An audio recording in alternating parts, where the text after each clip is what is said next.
You've got actual guys that are serving Yes. time in prison Yes. that are making items Yes. to be a blessing to these families. Yes.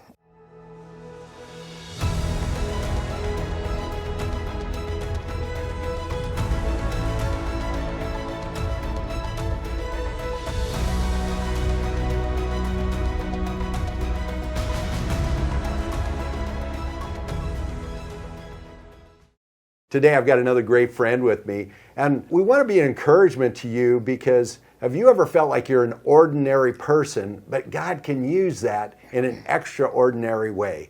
That's what we want to talk to you about. I'm with Karyne Paiva. Karyne, tell us a little bit about yourself, a little bit about your ministry. We'd love to hear what God's doing through you.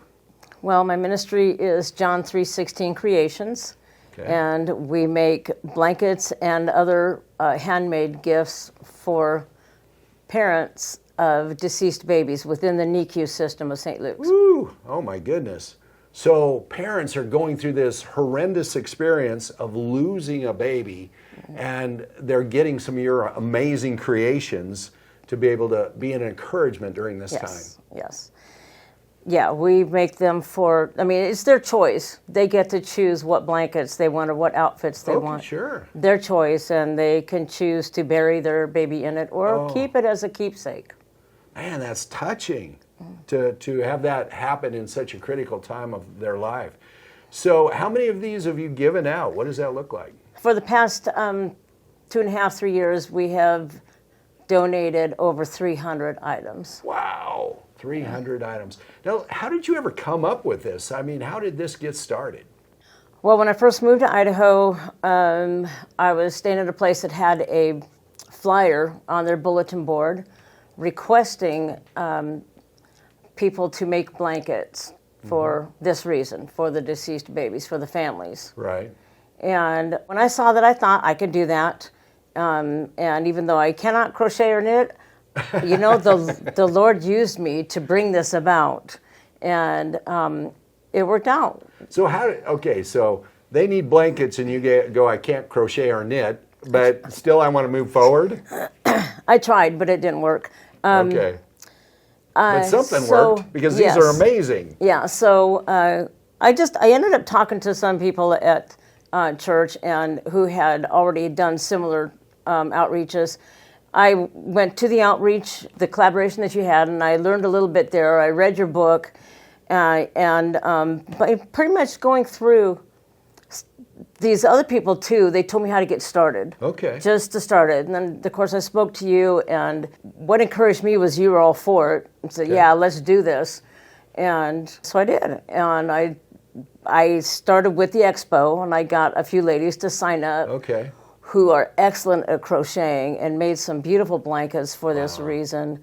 And it really blossomed from there. The Lord's hand was in it, even though I could not crochet. But he knew I could facilitate it. Right. And his hand was on it, and it's just been amazing to see what's happening. Well, and obviously, his passion was coming through you to register with that flyer that, hey, I want you to do something with this. Yeah. And I look at this, and these quilts are just amazing. I just love them and touch them. They're just so soft and delicate and so beautiful. And so you've got ladies that help you make these. Yes. Okay. Yes. Now, I understand also that there's another group of people that help you make these. Yes. Tell me about that. So I received an email that went through several people in the church, starting with Pastor Mark. Okay. From a gentleman who's a volunteer at ISCI, which is the medium security prison in Kuna. And he was offering for his men to make items, blankets, even stuffed animals, if we provided the yarn. Oh my goodness. So the email came to me, I reached out to this gentleman, and I said, yes, I'm absolutely interested in this. And we have been exchanging yarn for blankets ever since. Okay, so you've got actual guys that are serving time in prison. Yes. That are making items to be a blessing to these families. Yes. That's how many guys do you think that is? There's 11 guys there. 11 guys. And the thing is about these men is they are all believers. Okay, they're Christians. Yes, and I pray for them, and they actually pray for our group, and they pray. My goodness. They pray for the parents too. Oh, wow. So these guys, since they are believers, also are spread the word around them too. So I'm praying that they will their group will grow in this also. Awesome. But these men they send me letters once in a while. I send them letters. So you have interactions with them. Yeah. And they are so, it really affects them. It impacts them to do something. And they've made the sweetest blankets with a little note. They had somebody laminate little notes attached to the blanket. Okay. With a little matching keepsake. I wish I had one with me today, but I don't. We already donated them, but they're beautiful blankets, and these men can crochet. Really? Amazing. Just as nice as this. So they really feel like there's meaning in this for their lives and to be able to, and praying for the people. Yes, and they're praying too. Wow. Yes. Well, you know what I love about that is, obviously God orchestrates all this. But how he moves on your heart, you don't know about these people in prison. You don't know where this is going to go. And it's giving these people in prison meaning and fulfillment in their life. Yes. And a reason to kind of get up every day that they've got. So you're ministering not only to the family members that have had these little babies pass away, but you're ministering to this team of people that are part of that also. Yes, and the thing is, these guys only get, I believe, 2 hours a week to work on blankets, and they can create about 30 blankets a month for me. Oh, mercy. That's incredible. Which is amazing, because for most women who are working or, they've got busy lives, they get about one blanket every 3 months, maybe. Okay. Maybe. So these guys are very purposeful. Yes. And it means a lot to them. Yes. So these are the blankets you made, and they're small, Karyne. These are really small little blankets. Yes. So I was given requirements by the administrator at the hospital in the perinatal bereavement department. I actually got her name from somebody else in our church. Okay. And when I started contacting her, she gave me the dimensions. She gave me everything, a list of everything. These are the specifications. They needed. Yes. Okay. So that was a huge help, because we don't just go out and start something and just, hey, can you use these? No. Right. She gave us exactly what they needed. Okay. So she gave you the dimensions. You knew what you were trying to do. And then really all you had to do is fulfill that and go according to their guidelines. Yes. That's fantastic. Well, it just amazed me how soft and cushy these are. I want to snuggle up in them myself. They're just amazing. I don't think I would fit, but they're wonderful. Somebody looking at this might say, that sounds really cool, but I can't crochet or knit. Right. But we actually also, in my inviting other people to help me out, I actually got a lady who came over and showed me how to do tie blankets out of fleece fabric. Okay. And the hospital accepts those, so there's another way to do these. There is another way to do these, yeah, so. Awesome. Well, that's wonderful. Okay, and for you that are listening on an audio podcast, we do have these on YouTube that you can look at them there, and you can see these amazing creations that Karyne and her team and the prisoners, inmates have created. So love for you to check it out on YouTube, and you can get more. See, and they look like this. And go ahead and hold that up. Good. Good. So do you see this ministry continuing to grow and impact more lives? Absolutely. The God thing about this is that whenever I'm low on yarn or supplies or money, right. somebody comes to me and says, I have some yarn for you. Do you want it?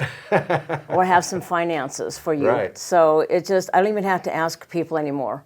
God has orchestrated it, and He's just bringing it in for me. I don't have to ask anybody. That's powerful. Yeah. Well, where God's got a vision to be able to impact these lives, He's got resources to be able to do that too, doesn't He? Yes, He does. Yeah. I have one new gal in my group. Yeah.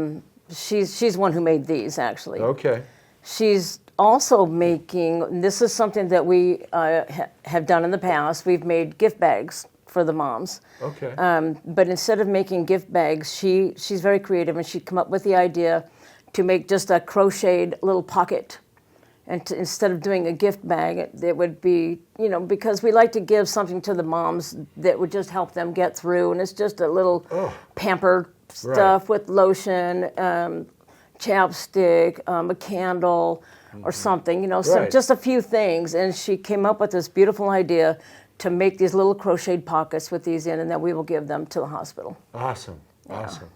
Well, I'll tell you what, I know that's got to be a devastating time for these families, really, to lose a little one like that.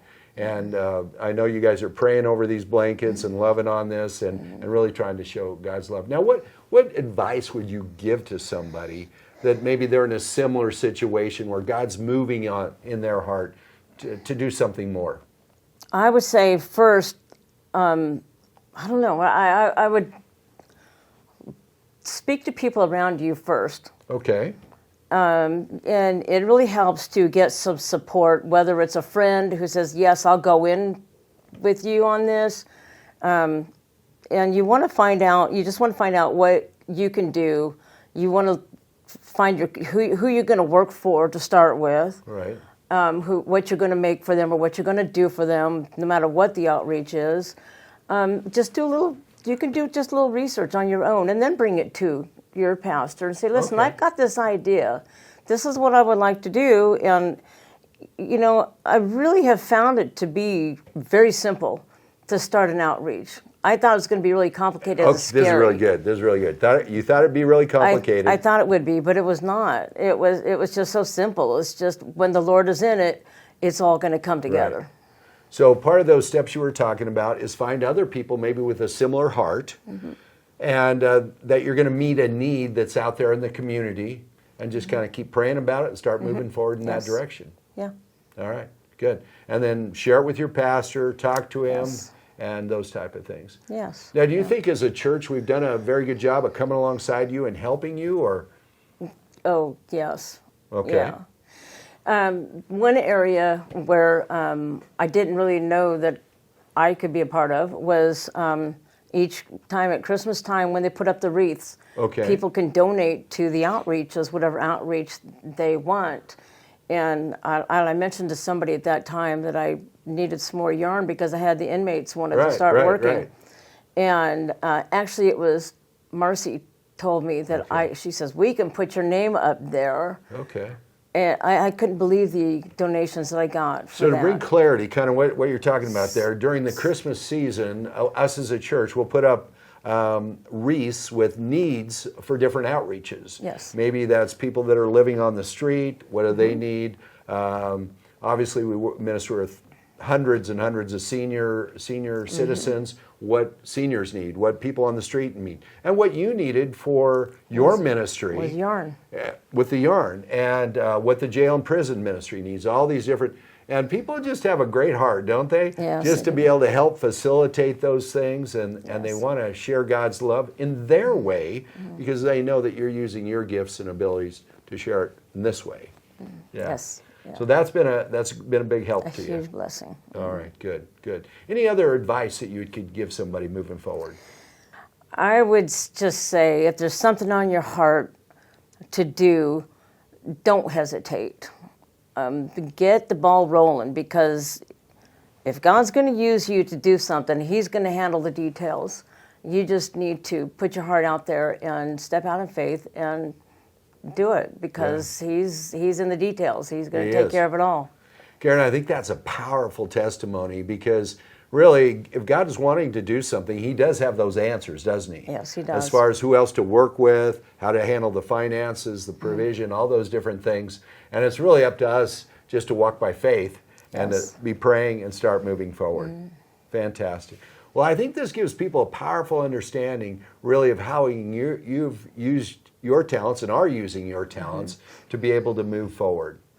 Let me just tell you that maybe if God has spoken to your heart, we just encourage you to take those steps forward. Pray about it. Seek God. Get other people around you that have a similar heart of needs that you're going to meet, that you can meet in the community.